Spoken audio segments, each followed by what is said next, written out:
Assalamualaikum warahmatullahi wabarakatuh. Alhamdulillahil badi'il hadi ila bayani mahya irrasyadi. Amada arbaban nuha warasama samsan bayani fi suduril ulama amma ba'd. Para pemirsa yang saya muliakan, pertama kita mengucapkan syukur alhamdulillah. Kedua, salawat dan salam kepada junjungan kita dan ucapan Allahumma salli ala Sayyidina Muhammad wa ala ali Sayyidina Muhammad. Baik para pemirsa yang saya muliakan, pada malam ke-29 di bulan suci Ramadan ini, yang konon menurut Sayyidina Ali karamallahu wajhah, ketika beliau ditanya anil fadailit tarawih, itu diberikan pahala seperti orang yang melaksanakan haji yang mabrur. Kita tahu bahwa haji yang mabrur itu tidak ada balasan lain kecuali surga yang disediakan oleh Allah Subhanahu wa ta'ala. Ciri haji yang mabrur ialah bila sebelum berangkat haji akhlaknya tidak baik, setelah dia pulang dari ibadah haji akhlaknya menjadi baik. Kalaupun dia misalnya menjelang berangkat haji akhlaknya baik, kembali ke tanah air akhlaknya pun menjadi lebih baik. Baiklah, pada kesempatan ini santapan rohani Ramadan kita berjudul 4 hal yang dirindukan oleh surga. Al-Quranul Karim memberikan instruksi kepada kita, Basyari'u ila magfiratin min rabbikum wa jannatin 'arduha samawati wal ardh uiddat lil muttaqin. Segeralah kamu memohon ampun kepada Allah dan mencari surganya Allah seluas langit dan bumi. Maksud saya langitnya adalah langit surga dan buminya adalah bumi surga. Uiddat lil muttaqin, disediakan bagi orang-orang yang bertakwa. Ada ulama mengatakan al-jannatu mustaqatun ila arba'in nafar. Surga itu sangat merindukan 4 golongan manusia. Yang pertama, talil Quran, orang yang selalu istiqomah dalam membaca Al-Quran. Al-Quran merupakan bacaan kita, bacaan umat Islam yang oleh Allah Subhanahu wa ta'ala dijadikan sebagai pedoman hidup, dijadikan sebagai petunjuk di kala kegelapan. Yakhruju minaz zulumati ilan nur, yang akan mengeluarkan kita dari kegelapan menuju cahaya terang. Itulah Al-Quranul Karim. Bagi orang yang membacanya, itu akan mendapat syafaat. Tidak hanya sekedar pahala. Pahala 1 huruf kita baca Quran itu sama dengan 10 pahala.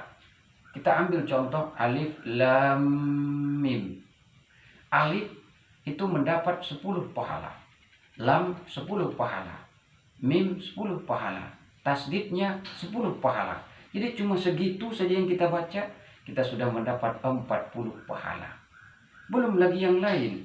Sehingga Nabi bilang iqra'ul Qur'ana fa innahu ya'ti yaumal qiyamah syafi'an li ashabihi. Hendaklah kamu baca Al-Quran. Sesungguhnya Quran akan datang pada hari kiamat memberikan syafaat bagi si pembacanya. Jadi di Ramadan kita begitu rajin membaca Al-Quran. Barangkali 1 hari 1 juz. Misalnya Imam Syafi'i dalam bulan Ramadan itu dalam 1 hari itu 2 juz. Ada memang orang yang rajin katanya, oh saya sudah rajin membaca Al-Quran. Berapa juz? Wah, cuma juz pokat sama juz melon tambah juz terong Belanda. Itu ngawur. Yang kedua, hafizul lisan, orang yang selalu menjaga lidahnya. Lidah ini bisa membuat orang bahagia, dan lidah juga bisa membuat orang celaka. Lidah bisa membebaskan orang dari penjara, dan juga lidah bisa mengeluarkan orang dari penjara. Makanya memelihara lidah itu sangat penting. Lisanukum harsulakum. Lidah itu adalah harimau kita. Lidah juga bisa menjadi kebun kita. Jadi hati-hati dengan lidah itu sendiri. Man kana yu'minu billahi wal yaumil akhir fala yu'zi jarah. Siapa yang mengaku ada iman kepada Allah, mengaku mempunyai iman kepada hari kiamat, maka janganlah ia sakiti hati tetangganya. Lidah walaupun tidak bertulang, tapi bisa sangat menyakitkan.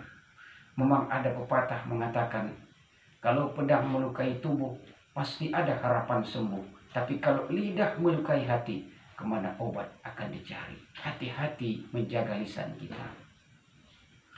Yang ketiga, wamut'imul ji'an. Orang yang memberi makan kepada orang yang berpuasa. Ini tidak ada ruginya. Rugi bagi orang yang kikir. Man fatara sa'iman kana lahu mislun ajrihi la yankusu min ujri sa'imis say'a. Siapa orang yang memberikan perbukaan, makanan kepada orang yang berbuka puasa, maka baginya sama dengan puasa orang itu sendiri, dengan tidak mengurangi nilai puasa orang tersebut. Artinya apa? Sedekah merupakan benteng kita. Jadi justru itu jangan remehkan sedekah. Yang keempat, was-shaimina fi syahri Ramadan. Orang-orang yang melaksanakan puasa di bulan suci Ramadan. Bulan suci Ramadan merupakan bulan yang dimana kita berjihad melawan hawa nafsu kita. Suatu hari Rasul berkata, "Raja'na min jihadil asghar ila jihadil akbar." Kita sudah kembali dari perang besar, kecil menuju perang besar. Sahabat bertanya, "Ya Rasul, ayu jihadil akbar? Apa jihad yang besar itu?" Rasul menjawab, "Jihadun nafsi." Jihad melawan hawa nafsu. Jadi kalau kita ingin mengekang hawa nafsu kita, salah satunya dengan berpuasa. Kita ingin mengekang hawa nafsu kita, merasakan pahitnya derita fakir miskin dan orang-orang terlantar, tentu jalannya adalah berpuasa. Kita ingin sehat, resepnya juga berpuasa. Sekian rasanya yang bisa saya sampaikan pada saat ini. Mudah-mudahan menjadi ibrah bagi diri saya sendiri dan kita bersama. Billahi taufiq wal hidayah. Assalamualaikum warahmatullahi wabarakatuh.